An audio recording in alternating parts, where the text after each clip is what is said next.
Today I want to address a question that I often receive, which is basically, would I go back to academia? After all, I left academia after getting my PhD, and then I worked in the tech industry. And then you might have known, if you saw a video fairly recently, that I was laid off and I lost my tech job. And so that has inspired some people to ask me, do I regret my decision to leave academia, knowing that maybe the tech world wasn't going to work out for me?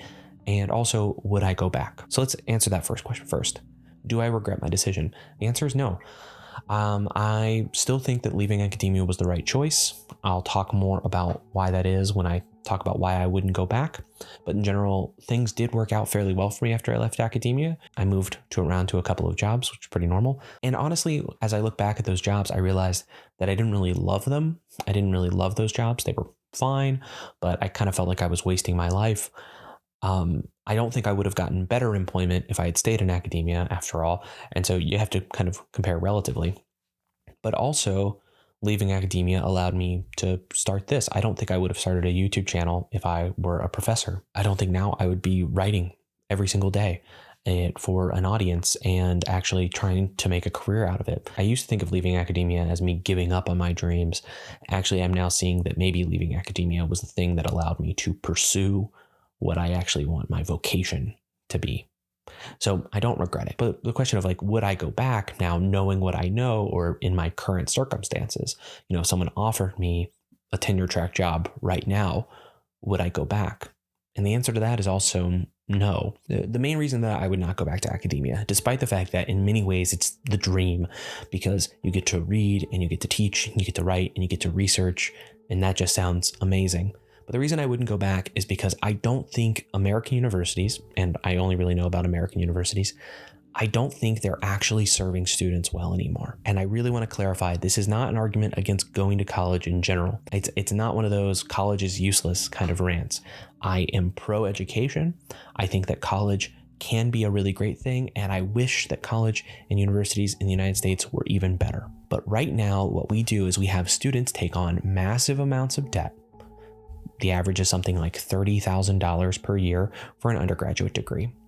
And then we increasingly are not giving them a high quality education in exchange. When I went to college and then I went to grad school and then I adjuncted at a few places, I got to see basically what students were expecting when they went to schools. And I got to see how universities marketed themselves. And I came up with the impression that many universities are marketing themselves as providing an experience for their students. These experiences are things like events, activities, speakers that they bring in, entertainment, bigger and more luxurious gyms, or new and better dorms, really fancy dining halls, those sorts of things. And those things, though, cost a lot of money. It's just a really expensive thing to provide that to, 20,000 students at a time. And students are drawn to it because they're speaking in terms they can understand. Yeah, you'd like to have 4 years where it's pleasant to live there and you get to do lots of cool things. But what they're not telling students is that this is causing, one, their tuition to just go way, way up, and thus to cause them to take on more and more debt.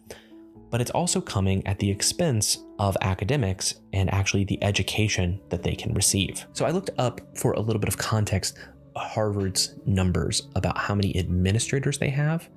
And for every one faculty member at Harvard, there are over 3 administrators. Some of those administrators are part of the core functionality of a university. It's really hard to imagine a university actually functioning with zero administration, but many of those administrators are also part of student life, or of providing these kinds of experiences for students that are, I would say, diverting money away from the core mission of a university, which is teaching and research, and turning it into a kind of product that they can package and sell to undergrads. Because resources are being diverted away from the core mission of the university, students are not actually receiving the education that they deserve. When you first start going to college, what's going to happen is you're taking these massive lecture classes. Your first couple of biology classes will be taught in rooms full of 300 other students, where you can't possibly get any kind of personal feedback from your professor. And a lot of the direct teaching that undergrads receive from, early on, those first couple of years in school are going to be from either graduate students, like what I did when I was a graduate student. I was teaching.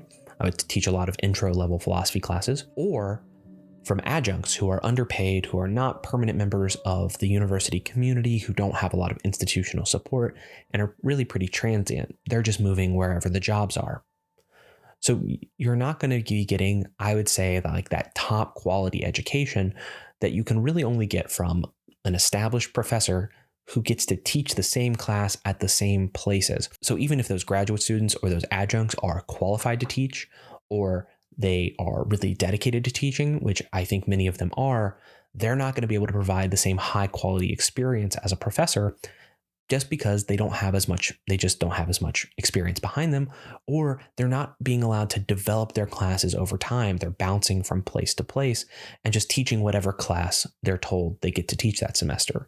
To bring this back to the main point about why I wouldn't go back is that even if I were a tenure track professor and I could do a good job, and I think I would do an okay job, my worry is that I would be part of a system that is just ripping students off. It's not actually doing a good job at the thing that we're saying you're paying for. You know, the promise of an education is that you're going to be able to expand your mind, or that you're going to be introduced to lots of new and exciting and competing ideas, or you're going to learn lots of new skills that you couldn't get elsewhere, especially skills that you couldn't learn on your own. But I mean, if I'm being completely honest, when I was teaching at universities, pretty much every single year, I saw a push to make classes easier and less demanding. And what happened was that when you made classes easier and less demanding for your students, as you lower their expectations, they lower their assessment of what they're capable of as well. So here is just one example. This is very much a humanities example. This is not something you would see so much in the sciences, I think, because they're going to be doing different kinds of work. But, you know, since I was teaching philosophy classes, one of the things that I had to do was assign readings, and then we would discuss the readings and we would write papers. I saw this in my time teaching, but I also hear it from people who are still teaching, even at really great universities. Every single year, it gets harder and harder for the students to do all of the reading. Part of this is because a lot of students are being taught how to read by reading small excerpts and then analyzing them, because they're following the format of standardized tests, and they aren't used to reading novels or just whole books or even long articles, you know, from their high school education. And then you come to college and you think they're going to be ready for it. And especially in those intro classes, they often just aren't. Now, it is my firm belief that they are actually capable of doing it. It's my firm belief actually that almost anyone is probably capable of reading like a work of philosophy or a novel and intelligently discussing it. But that as we've lowered expectations, we're actually signaling to those students that, oh, actually, sorry, that work's too hard for you. You're not going to be capable of doing it. And I think that eventually they start to internalize that message, and they teach themselves that actually it would be too hard. So you assign them 100 pages to read in a week, which if you spread that over even 5 days, it's just 20 pages a day, which if it's really hard prose, maybe that takes you an hour. So, all right, that's going to take you 5 hours to read. Spread it out, and it's actually quite doable. But they've been told that that's really hard. They've been told that what they need to do is focus on selections and excerpts and just analyze those because that's what's going to be on the test.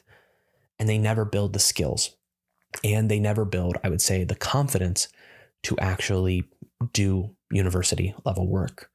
Universities have responded to this not by challenging their students or by convincing them that they're actually capable of that work, but actually just by giving up. I don't think this is about the individual failings of students or, you know, about like how Gen Z just doesn't know what reading is like. It's just that I think that they've been collectively failed by the education system. And so they haven't figured out that they're actually quite capable of doing all of this kind of work. Since universities ask you to take on huge amounts of debt, and then I think often don't give you that high quality education that you deserve if you're going to a university, it's just not a system that I would want to participate in anymore. You know, I talk about philosophy on this channel quite a bit. I talk about books. And one of the things that I hear from people, and if this is true for you, by the way, I would love to hear down in the comments or in an email. People email me all the time, and it's great. But one of the things I hear from them is that I was able to play some role in convincing them that they could read philosophy, or that they could read hard books, that they could read great works of literature. And they'll email me and say, hey, I didn't think I could read Plato, but I watched your videos and I gave it a try and I did. And I think that's amazing. And I'll even hear from people like in my Discord who will say, I tried to read that book you recommended and it was too hard. And then I took some time off and read some other stuff. And then I went back and I was able to read it. And so basically what I see my whole mission on this channel really being is to convince you that you're actually capable of doing these kinds of like life enriching and mind enriching activities like reading philosophy or reading hard books. And I think I've been more impactful and more helpful to more people talking about it on YouTube or writing about it on Substack than I ever was in the classroom. I don't know why I was never able to get that message out clearly when I was teaching, or why it's harder at the university level to sort of convince people of this. But for some reason, just talking into a camera on YouTube, just about books that I really like, or about why you should read philosophy, or just giving you some recommendations on where to start with philosophy, has actually, I think, done more than if I'd stayed in academia.